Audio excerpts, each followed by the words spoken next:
Hello, you wonderful people, and welcome to another episode of Not Too Comic Book. This being a show where I talk about TV shows that are adaptations of comic books. For today's episode, I'm going to talk about Mob Psycho 100, Season 2, Episode 7. Another great episode. A lot of really interesting things went down in this episode, so let's break it down. This episode did not play out the way I thought it would, because my thought was, when it was all said and done, I figured he'd be on a big public television situation, and nothing would happen because he's not really a psychic. But I thought maybe at the end Mob would show up because I thought something would go down and oh my god, there's really a spirit here and Mob takes care of it, but everyone assumes that like Regan took care of it. I thought something like that might happen. Not where this went, because I know that Jodo like planned to humiliate Regan for stupid reasons, but still his reasons are his reasons. But the whole thing was a setup. Everyone was in on it. The host, the boy that was brought in, because Regan did his thing. And he's like, like Jodo was like, oh no, let Regan go first. And even though it says otherwise in the script, and then Regan was like, oh, it's scripted. I was like, oh boy, I figured that was set up to be bullshit. I thought the whole point was, once again, how I thought things were going to play. I thought Regan was going to do his thing, nothing's going to happen, and then Jodo tries to prove like, oh, I did it, but then shit goes haywire, and the spirit runs free, yada, yada, yada. I thought that, and like I said, Mob had to come in, wipe the floor with the spirit or something like that. That is not what happened at all, because the whole thing from top to bottom was BS. Like, the reason why the kid reacted to the salt, even though Regan's like, they never react to the salt. That's never worked before. And he literally uses every move under the moon that he has. I even love that technique where he does like the multiple, like he does the super speed circle around you, but it's like he was at it for 30 minutes and then it was Jodo's turn and he was like, actually this kid isn't possessed, and it turns out yes, the kid's an actor. The whole thing, like I knew Jodo was throwing him under the bus, but I didn't realize how massively like put together this whole thing was. And now he's humiliated. I was not expecting that. And there's a little bit of me throughout the episode where I'm conflicted, because I'm like, part of me feels bad for him, but at the same time you're like, yeah, but Regan's an asshole. He's a liar. He is a con man. Like, the thing is, Mob is the backbone of your business. You have been able to skirt by because a lot of your cases, you're able to BS your way through it. The main cases that, end up getting resolved by Mob. He even took credit for it. He's like, oh, I beat the Dragger. It's like, no, you did. Mob did. And it's like, even under this situation, you can't stop yourself from lying and taking credit. Because, I mean, he's been, putting in the work, sure. Even though he's conning it up, he's still putting in the time and effort, for the purposes of the business, but it's still the thing of he was almost still being like, well, I can do it without Mob. He was still treating it like it was like that. Like, it's like, yeah, but because none of the cases he was dealing with were things that he needed Mob for. And so I think that kind of played into his head, even though it's like, right, you wouldn't be where you are. But once again, he wanted to redefine himself. An element that comes back in this episode that I forgot to talk about last episode was after he threw up, it was like, I want to be somebody. I've always wanted to be somebody. And that's what's kind of driven him. It's so interesting because it's like the opposite of Mob. Mob wanted to be somebody, but he just wanted to be a normal kid. He kind of wanted to be somebody in the sense of being a nobody. I don't want to be anything special. I just want to be a nobody. I just want to be somebody by being a nobody. Whereas Regan is a nobody who wants to be a somebody. So interesting and beautiful parallel when you really break down the characters like that. But yeah, like Regan gets raked over the coals. Like, it's not, past clients we've seen in the show have been like, oh, he was BS and this and that. Even though Regan had helped them out, even though it was BS, he did make them feel better, this and that. They were purely satisfied up until this moment. Now they're like, oh, now I'm a victim, and now like everyone is jumping down Regan's throat. He's being humiliated, plastered all over the internet. And obviously one of the members from the telepathy club is talking to Mob. It's like, oh, like, did you hear about your master? And he was like, yeah, but that's exactly what my master wanted. Because like Mob wasn't thinking of anything negative, because he's like, oh, like with the increase in business, master wanted to like eventually build up to a bigger platform. So it's all working out. He figures this is all part of his master's plan. But it's like, no, everything's falling apart. Hell, his mom sends him a like email being like, yo, or message on social media being like, I think your dad's worried about you too. It's like, it's a good thing this all came out. You could put all this nonsense behind you, get you an actual job. The fact of the matter is, and she literally wrote up an apology letter for him, which we do see that he does print. So he was going to do it. And even the last message of it was like, bow your head for like 2 minutes. And that'll just kind of apologize for all the people you've hurt. And it's like, yes. The thing is, Regan has had a placebo effect on a lot of people where he has, he is just a glorified masseur type of situation, but he has kind of done good for people, and him and Mob have done good. I mean, mainly Mob, by getting rid of Ghost. So none of that should be taken away, but everyone's dogpiling on him, ridiculing him, throwing his business under the bus. I mean, he was only at it for a year before Mob stepped into his door. He started 4 years ago. Mob stepped into his office 3 years ago. In fact, he was actually willing to give it up. He was about to give it up. He talks about his previous job, or at least he's thinking about it. He was like, right, he enjoyed it up until a point, and then he just quit because he was like, the curiosity is always something he's always been fascinated by. And then he quit, like, got that office space, not even knowing what he was going to do with it. And then once again, inspired by that ad he saw, and started all this. But he was going to quit until Mob stepped in his door. Like, Mob changed the course of everything for him. Once again, he's talking about like, hey, like, this kid, he's like, I had some troubles. Like, we saw that scene, and I love that we get to see it multiple times and how it constantly gets recontextualized because we get little bits added to it. Whereas, like, right, he had said at the time, like, right, I had a complicated childhood too. And we haven't really gone into it too much. Like I said, Regan hasn't talked about himself a lot, so we don't know too much about his childhood. We had that moment in the season 1 finale where he was just like, oh yeah, I forgot my lunch or whatever, and against that guy from the guy who uses the sword in amongst the scars and claw, and he was like, no, that was kind of you were an idiot. It doesn't compare to you kind of my tragic situation of just being abandoned because I have powers. There's that, which I do keep. I think it's so interesting because, like, Dimple and pretty much everyone outside of Taruki and Ritsu knows that Regan's full of shit, but they saw what he did in the season 1 finale, even though that was just Mob transferring his powers over to his master. That it's like, that's the only reason why. But Taruki's like, yeah, that's, they don't know Regan's actually got powers. Risu believes that too. So they're under that belief that, like, oh, they're like, we thought he was a fraud, but now we know, like, no, he really is a powerful person, even though once again it wasn't his power, it was Mob like transferring over to him. So, but like I said, generally speaking, the other characters know him to be the con man that he is. So ultimately, he's getting hounded by reporters. Hell, even his pseudo friends at the bar he goes to want nothing to do with him. They think he's tricking them as well. It's like, right, the only somewhat friends you had in this world, even though it wasn't real.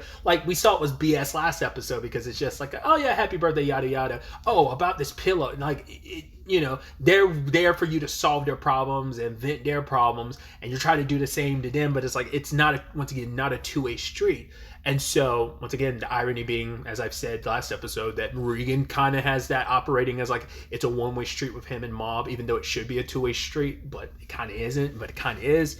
It's a complicated relationship, but yeah, like, Regan's just kind of all alone going through this, and the reporters gave him the idea of doing a press conference, and he doubled down, like, because he was like, right, you have everything laid out, but then your head goes blank, and then last minute you get pissed, and he's like, right, you have no proof that I'm not a psychic, let's see you try and prove, like, none of you are psychic, so none of you can actually prove I'm not a psychic.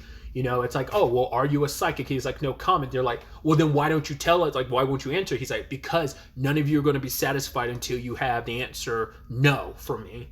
And yes, he's pulling that out of his ass. And even when the people are like, oh, you're really good at ad-libbing, as we know, and they're chastising him, still laughing at him, but he starts answering stuff about, like, okay, like, have you ever, like,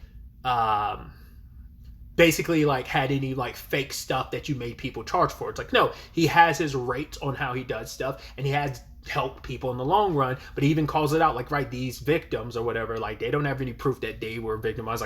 Like, do they have any proof that I didn't help them? Because they, once again, a lot of them were fine up until they were like, oh wait, he's a liar? It makes me retroactively go, maybe he was lying to me too. Like, they kind of went with the crowd, like, and that speaks volumes. No one had Regan's back because he only has one real friend, and that's Mob. Outside of that, like, no one, I mean, Risu and Taruki were kind of like, oh man, I mean, to be fair, Regan came in to help and save the day last season, so pseudo save the day last season, at least from their perspective. So it's understandable they'd have a better opinion of Regan than most people would. But like I said, they're the only ones that kind of believe him. They kind of see him in the light, not to the same extent, but they see him similarly in the same light that Mob does. But like I said, not to the same degree. But yeah, it's not until like one of the reporters is like, hey, here's some stuff about you that's kind of been circulating from school. It's like, it says in this that you wanted to be somebody. And then Regan thinks about it, and he was just like, right.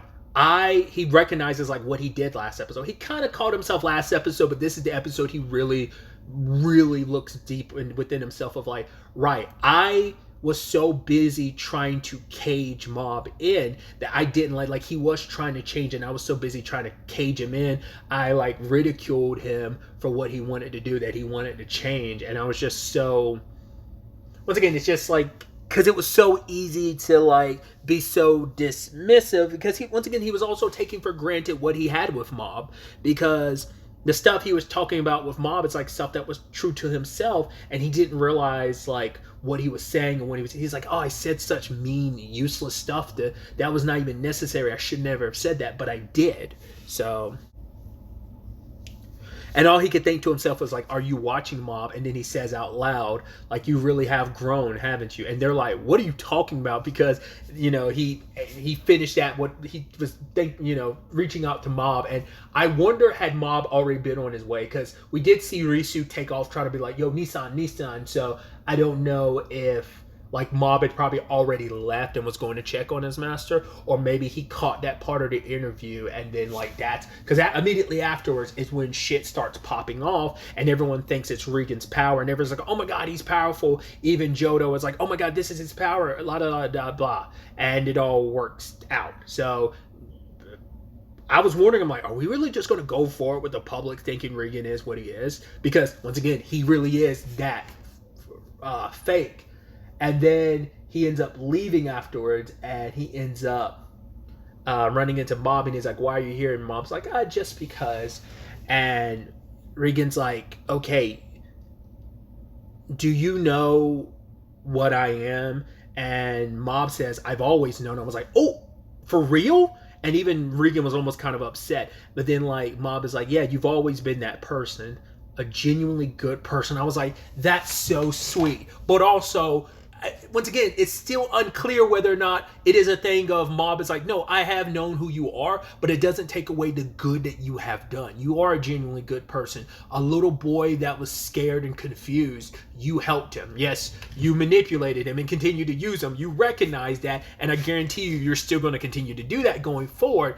Once again, he had this self-realization this episode, but I brought it up last episode too, of I don't know how much of this is going to carry over for the rest of the series, like how much of this growth is there, or is it going to be like hey, I took 2 steps forward, but I'm taking 3 steps back going forward, or maybe, it ignited like Mob's faith in him either way, or at least maybe his faith in himself because of how much Mob believes in him and sees the good in him. That once again, it's like no one else's opinion will ever change how he feels. Like, yes, he's growing, so he's looking at things differently, but he'll never be completely dismissive of Regan. It's like, yeah, I'll make my own choices. I won't always immediately jump to what you tell me to believe or do, because it's like I'm my own person now. I have my own urgency and stuff. So I'm not going to just be so puppeteered by you, but you're still my master. You're still the person, because Regan had talked about like that look in Mob's eyes, when Regan taught him like, oh yeah, I'm gonna teach you how to control your powers. Like, he's like that look in his eyes, that wonderment. And now it's like, I think he almost kind of gets a little bit recaptured again when Mob says that to him. I was like, oh, that's really, really beautiful. Also, the last name being Mob being like, oh, also, happy birthday. It was like, he did know. I was like, oh, that's sweet. I was like, I love that. Granted, it's like a day late, because it's like the next day, I believe. So it's like, it's a day later. But still, we had the whole thing last episode with the 2 members where one's birthday was like last week. But still, it's still, the point counts. that it's like, right, he didn't even have to bring it up. It's just Mob wasn't around Regan to tell him happy birthday. It's like, oh, now that I've been around you, let me also tell you happy birthday, Regan. So I was like, I thought that was beautiful. So I'm very, very excited to see where the next episode takes us going forward with this, but also like, where does Regan go from here? I'm also curious to see what this means for Jodo going forward when it comes to Regan, like how he interacts with Regan going forward, because he's probably like, well, I crossed the line, so he's probably going to be a little hesitant. Because the only person from his organization that has a pretty decent relationship with Regan is Shinra, because Shinra's pretty tight with him. But other than that, like, I wonder, is that going to cause any issues going forward? But I think Jodo's going to think twice before he ever tries to get in Regan's face or way again, because he's going to be like, oh. I'm just still curious to see if there's going to be any like public fallout from this, whereas like everyone has to rescind everything they ever said about Regan, because it's like, oh, you even had that one guy watching, he was bad mouthing Regan before, and then he's just like, oh, that was all like lame BS or whatever. So we'll see how it all plays out going forward, if they really, how much they touch on this going forward in the next episode, or even for the rest of the series. But yeah, really, that's all I wanted to talk about. To the next time we meet, be happy, be safe, live life to the fullest, and enjoy it. Good day and goodbye.